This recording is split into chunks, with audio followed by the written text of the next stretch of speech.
نحمدہ و صلی علی رسولہ الکریم، اما بعد۔ تم سب لوگ ایک ساتھ توبہ کرو، کامیاب ہو جاؤ گے۔ یہ سورہ نور کی آیت نمبر 31 ہے۔ اس آیت سے پہلے آیت نمبر 30 میں اللہ رب العالمین نے مردوں کے احکام بتائے کہ آپ مرد ہیں تو آپ کو بھی نظر نیچی کر کے چلنی ہے، اپنے شرمگاہوں کی حفاظت کرنی ہے۔ اور اس آیت میں 31 میں اللہ رب العالمین نے مومنہ عورتوں کو بتلایا۔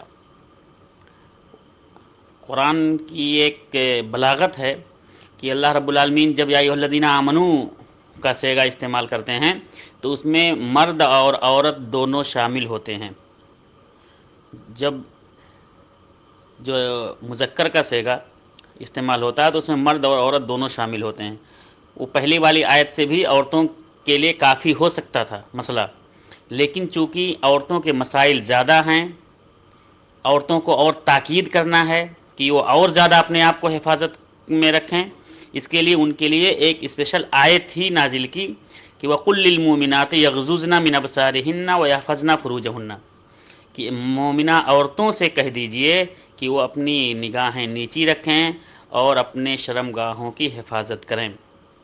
اور اس آیت میں اللہ رب العالمین نے عورتوں کے اور تمام مسائل کو کہ کن کے سامنے وہ زیب و زینت اور آرائش کی چیزیں ظاہر کر سکتی ہیں اور کن کے چیزیں نہیں کر سکتی ہیں، پورے احکام بتلائے ہیں اللہ رب العالمین نے اس آیت میں، سورہ نور کی آیت نمبر 31 میں۔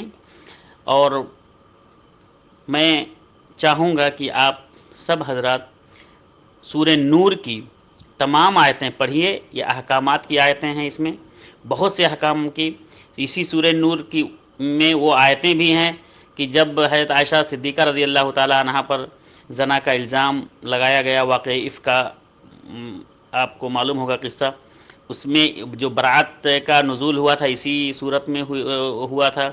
اور دوسری چیزوں کے احکامات بھی ہیں کہ زانی کے لیے کیا حکم ہے اور زانیہ کے لیے کیا حکم ہے، اور اسی طرح سے جو کسی پہ الزام لگائے، کسی مومنہ عورت پر زنا کا تہمت لگائے تو اس پر کیا حکم ہے، کیسے حکم ہے۔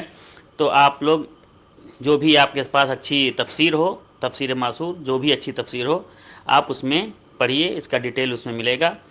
جیسے تفسیر فتح القدیر ہے، تفسیر ابن کثیر ہے، تفسیر جلالین ہے، یہ جو تفسیر کی اصل ہیں، اس کے اردو میں بھی ترجمے ہیں موجود اور نیٹ پہ بھی PDF فائل میں بھی ہیں۔